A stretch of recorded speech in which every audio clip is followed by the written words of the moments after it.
ಕೃಷ್ಣ ಅಡುಗೆ ಮನೆಗೆ ಸ್ವಾಗತ ಫ್ರೆಂಡ್ಸ್. ಯಾರೆಲ್ಲ ನನ್ನ ಚಾನಲ್ಗೆ ಹೊಸಬರಾಗಿದ್ದರೆ ಪ್ಲೀಸ್ ಸಬ್ಸ್ಕ್ರೈಬ್ ಮಾಡಿಕೊಂಡು ಹಾಗೆ ಹೊಸ ವಿಡಿಯೋ ನೋಟಿಫಿಕೇಷನ್ಗೋಸ್ಕರ ಬೆಲ್ ಐಕನ್ನ ಕ್ಲಿಕ್ ಮಾಡಿ ಆಲ್ ಅಂತ ಸೆಲೆಕ್ಟ್ ಮಾಡಿ ಹಾಗೆ ನನ್ನ ವಿಡಿಯೋನ ಸ್ಕಿಪ್ ಮಾಡ್ದೇನೆ ವಾಚ್ ಮಾಡಿ ಫ್ರೆಂಡ್ಸ್. ಸ್ಕಿಪ್ ಮಾಡಿದ್ರೆ ಏನೂ ಅರ್ಥ ಆಗಲ್ಲ ವಿಡಿಯೋನಲ್ಲಿ, ಅದಕ್ಕೋಸ್ಕರ ಸ್ಕಿಪ್ ಮಾಡ್ದೇನೆ ವಾಚ್ ಮಾಡಿ ಫ್ರೆಂಡ್ಸ್. ಇವತ್ತು ನಾನು ಪತ್ರೊಡೆ ಅಥವಾ ಶಾವಿ ಪಲ್ಯ ಅಂತಲೂ ಹೇಳ್ತಾರೆ, ಅದನ್ನು ನಾನು ಹೇಗೆ ಮಾಡೋದು ಅಂತ ತೋರಿಸ್ಕೊಡ್ತೀನಿ. ಹಿಂದ್ಗಡೆನೆ ಸ್ವಲ್ಪ ಜಾಗ ಇತ್ತು, ಅಲ್ಲಿ ಕೆಸುವಿನ ಸೊಪ್ಪು ಬೆಳ್ಕೊಂಡಿತ್ತು ನೋಡಿ. ಕೆಸುವಿನ ಸೊಪ್ಪು ಬೆಳೆದಿದೆ. ನಾನು ಒಂದು ಸ್ವಲ್ಪ ಎಲೆಗಳನ್ನ ಕಿತ್ಕೊಂಡು ಬರೋಣ ಅಂತ ಹುಡುಕ್ತಾ ಇದ್ದೀನಿ ನೋಡಿ. ಯಾವ್ದು ಕೀಳೋಣ, ಯಾವ್ದು ಬಿಡೋಣ, ಏನು ಯಾವ್ದು ಚಿಕ್ಕದಿದೆ, ಯಾವ್ದು ಚೆನ್ನಾಗಿದೆ ಅಂತ ನೋಡಿ ಹುಡುಕಿ ಎಲೆಗಳನ್ನ ಕೀಳ್ತಾ ಇದ್ದೀನಿ ನೋಡಿ. ಈ ಥರ ಇರುತ್ತೆ ಇದೆ ಎಲೆ, ಕೆಳಗಡೆ ಈ ಥರ ಇರುತ್ತೆ ನೋಡಿ. ಎಲೆ, ಗಿಡ, ಕಾಂಡ ಈ ಥರ ಇರುತ್ತೆ ನೋಡಿ. ಇದರಲ್ಲಿ ಎರಡು ರೀತಿ ಬರುತ್ತೆ, ಇನ್ನೊಂದು ಬೇರೆ ಥರ ಬರುತ್ತೆ. ಬೌಲ್ ಅಷ್ಟು ಕಡಲೆ ಹಿಟ್ಟು ಇಟ್ಕೊಂಡಿದ್ದೀನಿ, ಹಾಗೆ ಚಿಕ್ಕ ಬೌಲಿಂದ ಒಂದು ಸ್ವಲ್ಪ ಅಕ್ಕಿ ಹಿಟ್ಟು ಇಟ್ಕೊಂಡಿದ್ದೀನಿ, ಹಾಗೆ ಒಗ್ಗರಣೆಗೆ ಎಣ್ಣೆ, ರುಚಿಗೆ ತಕ್ಕಷ್ಟು ಉಪ್ಪು, ಇಲ್ಲಿ 1.5 ಸ್ಪೂನು ಗರಂ ಮಸಾಲ ಇಟ್ಕೊಂಡಿದ್ದೀನಿ, ಹಾಗೆ ಒಂದು ಚಿಟಿಕೆ ಅರಿಶಿನ, ಇಲ್ಲಿ ಒಂದು ಲಿಂಬೆಹಣ್ಣು ಗಾತ್ರದಷ್ಟು ಹುಣಸೆಹಣ್ಣೆನ ಹಾಕಿಟ್ಕೊಂಡಿದ್ದೀನಿ, ಹಾಗೆ ಜೀರಿಗೆ ಹಾಫ್ ಟೀ ಸ್ಪೂನ್ ಸಾಸಿವೆ, ಇಲ್ಲಿ ಓಂ ಕಾಳು ಇಟ್ಕೊಂಡಿದ್ದೀನಿ ನೋಡಿ 1/2 ಟೀ ಸ್ಪೂನು, ಅಚ್ಚಕಾರದ ಪುಡಿ ಇಟ್ಕೊಂಡಿದ್ದೀನಿ, ಹಾಗೆ ಕೊತ್ತಂಬರಿ ಸೊಪ್ಪು, 4ರಿಂದ 5 ಬೆಳ್ಳುಳ್ಳಿ ಎಸಳು, ಹಾಗೆ ಮೆಣಸಿನ್ಕಾಯಿ, ಇಲ್ಲಿ ನೋಡಿ 6 ಕೆಸುವಿನ ಎಲೆನ ಇಟ್ಕೊಂಡಿದ್ದೀನಿ ನಾನು. ಇಷ್ಟೆಲ್ಲ ಐಟಮ್ ಇಟ್ಕೊಂಡಿದ್ದೀನಿ ನೋಡಿ. ಈ ಕಡೆ ನೋಡಿ ಒಂದು ಬೌಲ್ ಇಟ್ಕೊಂಡಿದ್ದೀನಿ, ಆ ಬೌಲಿಗೆ ನಾನು ತೊಗೊಂಡಿರುವಂತಹ ಕಡಲೆ ಹಿಟ್ಟು ಹಾಕ್ತಾ ಇದ್ದೀನಿ, ಜರಡಿ ಹಿಡಿದು ಇಟ್ಕೊಂಡಿದ್ದೀನಿ, ಅದಕ್ಕೆ ಅಕ್ಕಿ ಹಿಟ್ಟು ಹಾಕ್ತಾ ಇದ್ದೀನಿ ನೋಡಿ, ಹಾಗೆ ಗರಂ ಮಸಾಲ, ಅರಿಶಿನ ಪುಡಿ ಹಾಕ್ತಾ ಇದ್ದೀನಿ, ಇಲ್ಲಿ ಅಚ್ಚಕಾರದ ಪುಡಿ ಹಾಕ್ತಾ ಇದ್ದೀನಿ ನೋಡಿ.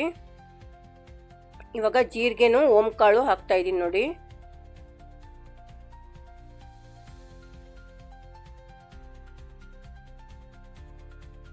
ಹಾಗೆ ರುಚಿಗೆ ತಕ್ಕಷ್ಟು ಉಪ್ಪು ಹಾಕ್ತಾ ಇದ್ದೀನಿ.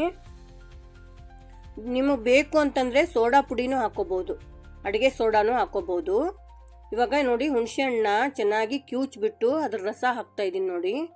ಹುಣಸೆಹಣ್ಣು ರಸ, ಹುಣಸೆಹಣ್ಣು ಹಾಕಿಲ್ಲ ಅಂತಂದರೆ ಗಂಟ್ಲು ಕೆರೆಯುತ್ತೆ, ಅದಕ್ಕೋಸ್ಕರ ಸ್ವಲ್ಪ ಹುಣಸೆಹಣ್ಣು ಹಾಕ್ತಾ ಇದ್ದೀನಿ ನಾನು. ಇವಾಗ ಚೆನ್ನಾಗಿ ಮಿಕ್ಸ್ ಮಾಡ್ಕೊಳ್ಳೋಣ, ಚೆನ್ನಾಗಿ ಪೇಸ್ಟ್ ಥರ ಮಾಡ್ಕೋಬೇಕು. ಇವಾಗ ನೋಡಿ ಚೆನ್ನಾಗಿ ಮಿಕ್ಸ್ ಮಾಡ್ಕೊತೀನಿ, ಅಗದಿ ಪೇಸ್ಟ್ ಆಗಬೇಕು, ಚೆನ್ನಾಗಿ ಸಾಫ್ಟಾಗಿ, ಅಲ್ಲಿವರೆಗೂ ನಾನು ಮಿಕ್ಸ್ ಮಾಡ್ಕೊತೀನಿ. ಇದನ್ನು ಮಿಕ್ಸ್ ಮಾಡಿಕೊಂಡು ಸೈಡಲ್ಲಿ ಇಟ್ಕೊತೀನಿ ನಾನು. ಈ ಕಡೆ ನೋಡಿ ಎಲೆನ ತೊಳೆದು ಒರೆಸಿ ಇಟ್ಕೊಂಡಿದ್ದೀನಿ ನಾನು. ಚೆನ್ನಾಗಿ ತೊಳಿಬೇಕು, ಗಲೀಜಾಗಿರುತ್ತೆ, ಅದಕ್ಕೋಸ್ಕರ ಚೆನ್ನಾಗಿ ತೊಳೆದು ಒರೆಸಿ ಇಟ್ಕೊಂಡಿದ್ದೀನಿ ನೋಡಿ. ಹಿಂದ್ಗಡೆ ನಾನು ಈ ಥರ ತುಂಬು ಕಟ್ ಮಾಡ್ಕೊತಾ ಇದ್ದೀನಿ ಕತ್ರಿಯಿಂದ. ಆಮೇಲೆ ಚಾಕು ತಗೊಂಡು ಹಿಂದ್ಗಡೆ ದಪ್ಪ ಇರುತ್ತೆ, ಅದನ್ನು ಒಂದು ಸ್ವಲ್ಪ ತೆಕ್ಕೊತಾ ಇದ್ದೀನಿ ನಾನು. ತುಂಬಾ ದಪ್ಪ ಇದ್ದರೆ ಒಂದು ಸ್ವಲ್ಪ ತಿಳುವಾಗಿ ತೆಕ್ಕೋಬೇಕಾಗುತ್ತೆ, ಇಲ್ಲ ಅಂತಂದರೆ ಸರಿ ಇರಲ್ಲ, ಗಂಟ್ಲು ಕೆರೆಸುತ್ತೆ, ಅದಕ್ಕೋಸ್ಕರ ನಾನು ತೆಕ್ಕೊತಾ ಇದ್ದೀನಿ. ಎಲ್ಲೆಲ್ಲಿ ದಪ್ಪ ಇರುತ್ತೋ ಅದನ್ನೆಲ್ಲ ನೀವು ಚಾಕುವಿಂದ ತೆಕ್ಕೋಬೇಕಾಗತ್ತೆ,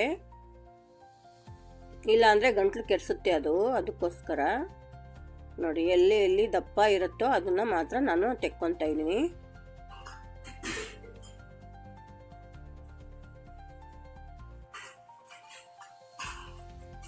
ಎಲ್ಲ ತೋಟದಲ್ಲಿ ಸಿಗುತ್ತೆ, ನೀವು ಬೇಕಾದರೆ ಗಡ್ಡೆ ತೊಗೊಂಡು ನೀವು ಮನೆ ಹಿಂದ್ಗಡೆನೆ ಹಚ್ಕೋಬೋದು. ನಮಗೆ ತಾನೇ ಬೆಳೆದಿತ್ತು, ಹಾಗಾಗಿ ನಾನು ಕಿತ್ಕೊಂಡ್ಬಂದಿದ್ದೀನಿ ನೋಡಿ. ಸೈಡಲ್ಲೂ ನಾನು ಈ ಥರ ಮೇಲೆ ತೆಗಿತಾ ಇದ್ದೀನಿ.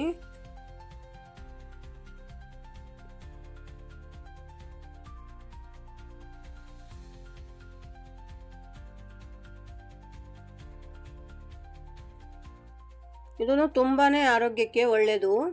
ಇದನ್ನೆಲ್ಲ ನೀವು ತಿನ್ನೋದ್ರಿಂದ ಕಿಡ್ನಿ ಸ್ಟೋನು ಆಗೋದನ್ನ ತಡೆಗಟ್ಟುತ್ತೆ.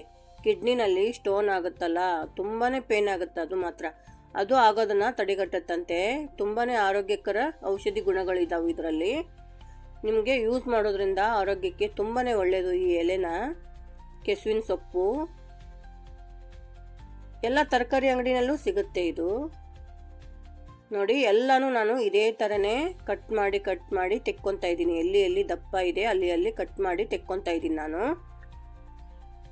ಎಲ್ಲ ತೆಕ್ಕೊಂಡ್ಬಿಟ್ಟು ಸೈಡಲ್ಲಿ ಇಟ್ಟಿದ್ದೀನಿ ನೋಡಿ. ಇದನ್ನ ಹಿಟ್ಟು ಈ ಹದದಲ್ಲಿ ಕಲಿಸಿದ್ದೀನಿ ನಾನು. ಇದಕ್ಕಿಂತ ಒಂದು ಸ್ವಲ್ಪ ತಿಳು ಆದರೂ ನಡೆಯುತ್ತೆ, ನನಗಿಷ್ಟು ಸಾಕು ಅಂತ ನಾನು ಈ ಹದದಲ್ಲಿ ಕಲಿಸಿದ್ದೀನಿ. ಕೆಳಗಡೆ ಒಂದು ತಟ್ಟೆ ಇಟ್ಕೊಂಡು ಮೇಲೆ ಎಲೆನ ಇಟ್ಕೊಂಡಿದ್ದೀನಿ ನಾನು. ಒಂದೊಂದೇ ಎಲೆ ಇಟ್ಕೊಂಡು ಈ ಹಿಟ್ಟನ್ನ ಹಚ್ಕೊತಾ ಇದ್ದೀನಿ. ಬಜಿ ಹಿಟ್ಟು ಹಚ್ಕೊತಾ ಇದ್ದೀನಿ ನೋಡಿ. ನಾನೇನು ಮಿಕ್ಸ್ ಮಾಡಿ ಮಸಾಲ ಹಿಟ್ಟು ಕಲಸಿದ್ನಲ್ಲ ಆ ಹಿಟ್ಟನ್ನ ಹಚ್ಕೊತಾ ಇದ್ದೀನಿ ಎಲೆ ಮೇಲೆ.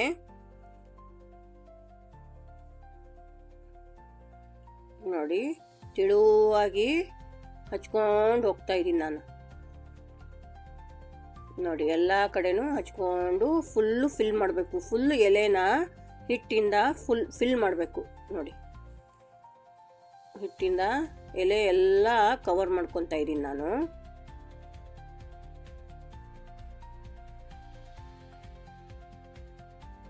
ಇವಾಗ ಎಲ್ಲ ಕವರ್ ಮಾಡಿದ್ದಾಯ್ತು. ಮೇಲೆ ಲೆವೆಲ್ ಮಾಡ್ಕೊತಾ ಇದ್ದೀನಿ ನೋಡಿ. ಆ ಬಟ್ಟಿಂದು ಮಾರ್ಕ್ ಮುಡಿರುತ್ತಲ್ಲ ಅದನ್ನ ನಾನು ಲೆವೆಲ್ ಮಾಡ್ಕೊತಾ ಇದ್ದೀನಿ ಇವಾಗ ನೋಡಿ. ಎಲ್ಲ ಲೆವೆಲ್ ಮಾಡ್ಕೊತಾ ಇದ್ದೀನಿ.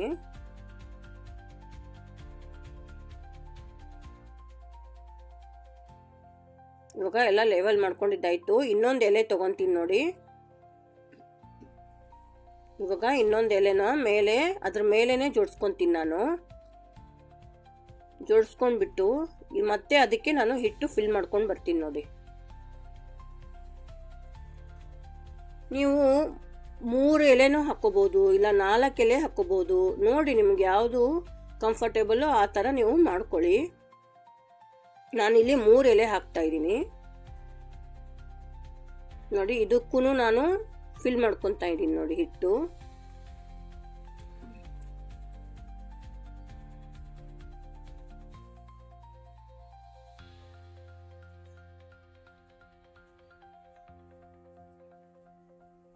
ನೋಡಿ ಇದಕ್ಕೂ ಫಿಲ್ ಮಾಡಿದ್ದಾಯ್ತು. ಮೇಲೆ ಮತ್ತೆ ಲೆವೆಲ್ ಮಾಡ್ಕೊತಾ ಇದ್ದೀನಿ ನೋಡಿ. ಬಟ್ ಮೂಡಿರುತ್ತಲ್ಲ ಅದಕ್ಕೋಸ್ಕರ, ಬಟ್ ಮಾರ್ಕ್ ಇರುತ್ತಲ್ಲ ಅದನ್ನ ನಾನು ಲೆವೆಲ್ ಮಾಡ್ಕೊತಾ ಇದ್ದೀನಿ.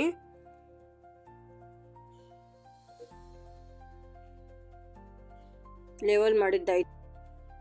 ಇವಾಗ ನಾನು ಇನ್ನೊಂದು ಎಲೆನ ಹಂಚ್ಕೊತಾ ಇದ್ದೀನಿ ನೋಡಿ. ಮೇಲೆ ಇನ್ನೊಂದು ಎಲೆ ಇಟ್ಕೊತಾ ಇದ್ದೀನಿ. ಅದ್ರ ಮೇಲೆನೆ ಮತ್ತೆ ಅದ್ರ ಮೇಲೆ ಹಿಟ್ಟು ಫಿಲ್ ಮಾಡ್ತಾ ಇದ್ದೀನಿ ನಾನು. ನೀವು ಎಷ್ಟು ಎಲೆ ಇಡ್ತೀರೋ ಅಷ್ಟು ಎಲೆಕ್ಕೂ ನಾನು ಹಿಟ್ಟು ಫಿಲ್ ಮಾಡಬೇಕಾಗತ್ತೆ. ಎಷ್ಟು ಎಲೆ ಇಡ್ತೀರೋ ಅದ್ರ ಮೇಲೆ ಹಿಟ್ಟು ಫಿಲ್ ಮಾಡಬೇಕಾಗತ್ತೆ ನೋಡಿ. ಎಲ್ಲದಕ್ಕೂ ಫಿಲ್ ಮಾಡ್ಕೊಂಡು ಬಂದಿದ್ದೀನಿ ನೋಡಿ. ತುಂಬ ಟೇಸ್ಟ್ ಇರುತ್ತೆ ಈ ಪತ್ರೊಡೆ. ನನ್ನ ರೀತಿನಲ್ಲಿ ಒಂದ್ಸಾರಿ ಟ್ರೈ ಮಾಡಿ ನೋಡಿ. ಇಷ್ಟ ಆದರೆ ಲೈಕ್ ಮಾಡಿ, ಕಮೆಂಟ್ ಮಾಡಿ, ಶೇರ್ ಮಾಡಿ, ಹಾಗೆ ಸಬ್ಸ್ಕ್ರೈಬ್ ಮಾಡೋದನ್ನು ಮರಿಬೇಡಿ ಫ್ರೆಂಡ್ಸ್. ಮತ್ತೆ ಎಲ್ಲ ಫಿಲ್ ಮಾಡಿದ್ದಾಯ್ತು ನೋಡಿ. ಲೆವೆಲ್ ಮಾಡ್ಕೊತಾ ಇದ್ದೀನಿ ನಾನು ಮತ್ತೆ ಹಿಟ್ಟನ್ನ.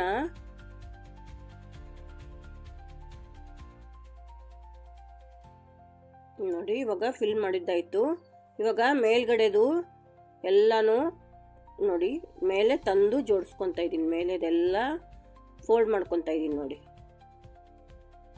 ಈ ಕಡೆ ಫೋಲ್ಡ್ ಮಾಡಿದ್ದಾಯ್ತು, ಅದು ಫೋಲ್ಡ್ ಮಾಡಿದ್ದೀನಿ. ಈ ಕಡೆನೂ ತುದಿ ಫೋಲ್ಡ್ ಮಾಡ್ತಾ ಇದ್ದೀನಿ ನೋಡಿ. ಅದ್ರ ಮೇಲೇನು ಹಿಟ್ಟು ಹಚ್ಕೊತಾ ಇದ್ದೀನಿ ನೋಡಿ. ಬಜೆ ಹಿಟ್ಟು ಹಚ್ಕೊತಾ ಇದ್ದೀನಿ.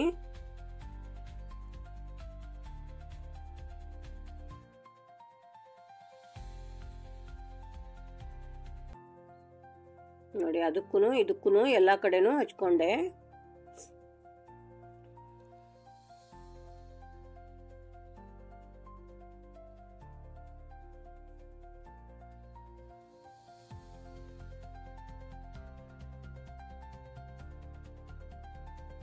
ನೋಡಿ ಇವಾಗ ಎಲ್ಲ ಕಡೆ ಹಿಟ್ಟು ಹಚ್ಚಿದ್ದಾಯ್ತು ನೋಡಿ. ಈ ಕಡೆ ನಾನು ಫೋಲ್ಡ್ ಮಾಡ್ತಾ ಇದ್ದೀನಿ ನೋಡಿ.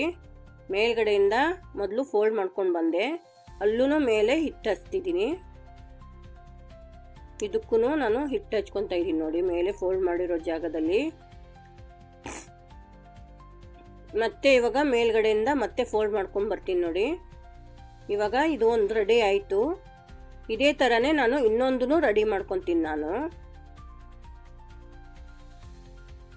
ನೋಡಿ. ಈ ಕಡೆ ನಾನು ಇಡ್ಲಿ ಕುಕ್ಕರ್ ಇಟ್ಟಿದ್ದೀನಿ. ನೀರು ಹಾಕ್ಬಿಟ್ಟು ಚೆನ್ನಾಗಿ ಕುದಿ ಬರೋದಕ್ಕೆ ಇಟ್ಟಿದ್ದೀನಿ ಇಡ್ಲಿ ಕುಕ್ಕರು. ಮಧ್ಯದಲ್ಲಿರುವಂತಹ ಪ್ಲೇಟ್ನ ಇಡ್ತಾ ಇದ್ದೀನಿ ನಾನು ಇಡ್ಲಿ ಕುಕ್ಕರಲ್ಲಿ. ಹಾಗೆ ಇದು ರೆಡಿ ಮಾಡಿ ಇಟ್ಕೊಂಡಿದ್ನಲ್ಲ ಕೆಸುವಿನ ಎಲೆದು, ಅದನ್ನು ಇಡ್ತಾ ಇದ್ದೀನಿ ನಾನು. 2 ರೆಡಿ ಮಾಡ್ಕೊಂಡಿದ್ದೆ ನಾನು. 2 ಇಡ್ತಾ ಇದ್ದೀನಿ ಇಡ್ಲಿ ಪಾತ್ರೆನಲ್ಲಿ. ಇದನ್ನ ಚೆನ್ನಾಗಿ 15ರಿಂದ 20 ನಿಮಿಷ ಬೇಯೋದಕ್ಕೆ ಬಿಡ್ತಾ ಇದ್ದೀನಿ. ಇವಾಗ ನೋಡಿ 15ರಿಂದ 20 ನಿಮಿಷ ಆಗಿದೆ. ಬೆಂದಿದೆಯಾ ಅಂತ ನೋಡೋಣ. ಇವಾಗ ಒಂದು ಚಾಕು ತೊಗೊಂಡಿದ್ದೀನಿ. ಚಾಕುನ ಅದು ಮಧ್ಯದಲ್ಲಿ ಚುಚ್ಚಿ ನೋಡ್ತಾ ಇದ್ದೀನಿ. ಚುಚ್ಚಿ ನೋಡಿದ್ರೆ ಏನು ಅಂಟ್ಕೊಂಡಿರಬಾರ್ದು, ಹಿಟ್ಟು ಏನು ಅಂಟ್ಕೊಂಡಿಲ್ಲ, ಬೆಂದಿದೆ ಅಂತ ಅರ್ಥ.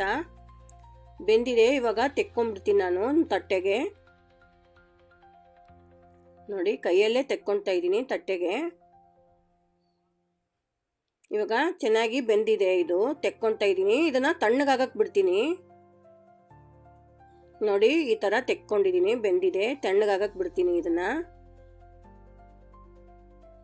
ನೋಡಿ ಚೆನ್ನಾಗಿ ತಣ್ಣಗಾದ್ಮೇಲೆ ಈ ತರ ನಾನು ಚಾಕುವಿಂದ ಯಾವ ಸೈಜಿಗೆ ಬೇಕು ಆ ಸೈಜಿಗೆ ನಾನು ಈ ತರ ಕಟ್ ಮಾಡ್ಕೊತಾ ಇದ್ದೀನಿ. ನೋಡಿ ತುಂಬಾ ಅಗಲ ಇರಬಾರ್ದು, ತುಂಬಾ ತಿಳು ಇರಬಾರ್ದು, ಮೀಡಿಯಂ ಸೈಜಲ್ಲಿ ನಾನು ಕಟ್ ಮಾಡ್ಕೊತಾ ಇದ್ದೀನಿ.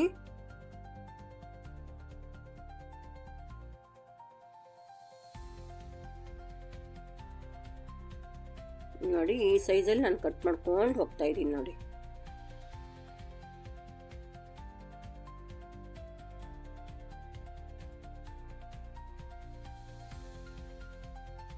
ನೋಡಿ ಒಂದು ಟೇಸ್ಟ್ ನೋಡ್ತಾ ಇದ್ದೀನಿ. ಉಪ್ಪು ಎಲ್ಲ ಕರೆಕ್ಟ್ ಆಗಿದೆಯಾ ಅಂತ ನೋಡ್ತಾ ಇದ್ದೀನಿ. ತುಂಬಾನೇ ಚೆನ್ನಾಗಿದೆ. ಹೀಗೂ ತಿಂದ್ರೂ ನಿಮಗೆ ಚೆನ್ನಾಗಿರುತ್ತೆ.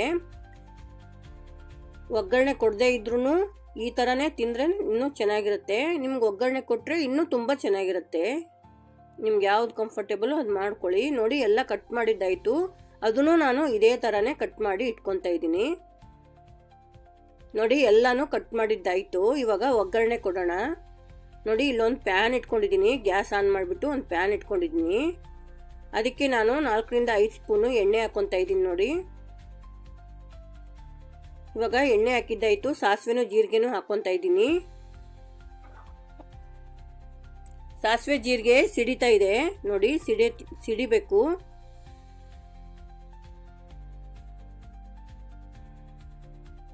ಸಾಸಿವೆ ಜೀರಿಗೆ ಸಿಡಿತಾ ಇದ್ದಾಗೆ ನಾನು ಮೆಣಸಿನ್ಕಾಯಿ ಹಾಕೊತಾ ಇದ್ದೀನಿ. ನೋಡಿ ಅದು ಮೆಣಸಿನ್ಕಾಯಿನ ಚೆನ್ನಾಗಿ ಫ್ರೈ ಮಾಡ್ಕೊಳ್ಳೋಣ. ಮೆಣಸಿನ್ಕಾಯಿ ಫ್ರೈ ಆಗ್ತಿದ್ದಂಗೆ ಶುಂಠಿ ಬೆಳ್ಳುಳ್ಳಿ ಪೇಸ್ಟ್ ಹಾಕ್ತಾ ಇದ್ದೀನಿ. ನಿಮ್ಗೆ ಶುಂಠಿ ಬೆಳ್ಳುಳ್ಳಿ ಇಲ್ಲ ಅಂತಂದರೆ ಬರೀ ಬೆಳ್ಳುಳ್ಳಿ ಪೇಸ್ಟು ಹಾಕೋಬಹುದು. ನೋಡಿ ಎಳ್ಳು ಇಂಗ್ರೀಡಿಯೆಂಟ್ಸಲ್ಲಿ ತೋರಿಸಿಲ್ಲ ನಾನು. ಇದನ್ನು ಆ್ಯಡ್ ಮಾಡ್ಕೊಳ್ಳಿ ಎಳ್ಳನ್ನ. ನೋಡಿ ಬಿಳಿ ಎಳ್ಳು ಹಾಕ್ಕೊತಾ ಇದ್ದೀನಿ. ಹಾಕಿದ್ರೆ ಚೆನ್ನಾಗಿರುತ್ತೆ ಬಿಳಿ ಎಳ್ಳು. ನೋಡಿ ಎಲ್ಲ ಒಗ್ಗರಣೆ ಮಾಡ್ಕೊಂಡಿದ್ದಾಯ್ತು. ಇವಾಗ ಬೇಯಿಸಿರುವಂತಹ ಪತ್ರೊಡೆದು ಹಾಕ್ತಾ ಇದ್ದೀನಿ. ನೋಡಿ ಒಗ್ಗರಣೆ ಕೊಡೋಕ್ಕೋಸ್ಕರ ಒಂದು ಸ್ವಲ್ಪ ನಾನು ಹಾಕ್ತಾ ಇದ್ದೀನಿ. ನೋಡಿ ಇವಾಗ ಚೆನ್ನಾಗಿ ಮಿಕ್ಸ್ ಮಾಡ್ಕೊಳ್ಳೋಣ.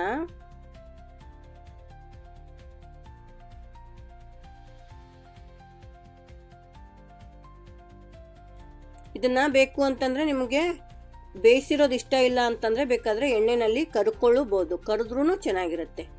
ಡೀಪ್ ಫ್ರೈ ಮಾಡಿದ್ರೂ ಚೆನ್ನಾಗಿರುತ್ತೆ. ನೋಡಿ ಈ ಥರ ಎಲ್ಲ ಮಿಕ್ಸ್ ಮಾಡ್ಕೊತಾ ಇದ್ದೀನಿ. ನಿಮಗೆ ಬೇಕು ಅಂತಂದರೆ ಮೇಲೆ ಕೊತ್ತಂಬರಿ ಸೊಪ್ಪು ಹಾಕಿದ್ರೆ ಫೈನಲ್ ಟಚಪ್ಪು ರೆಡಿ ಆಗುತ್ತೆ. ನೋಡಿ ಪತ್ರೊಡೆ. ನೋಡಿ ಇವಾಗ ಮಿಕ್ಸ್ ಮಾಡಿದ್ದಾಯಿತು. ತುಂಬಾ ಚೆನ್ನಾಗಿ ಬಂದಿದೆ. ಇವಾಗ ಸರ್ವ್ ಮಾಡ್ಕೊತಾ ಇದ್ದೀನಿ. ನೋಡಿ ತಟ್ಟೆಗೆ.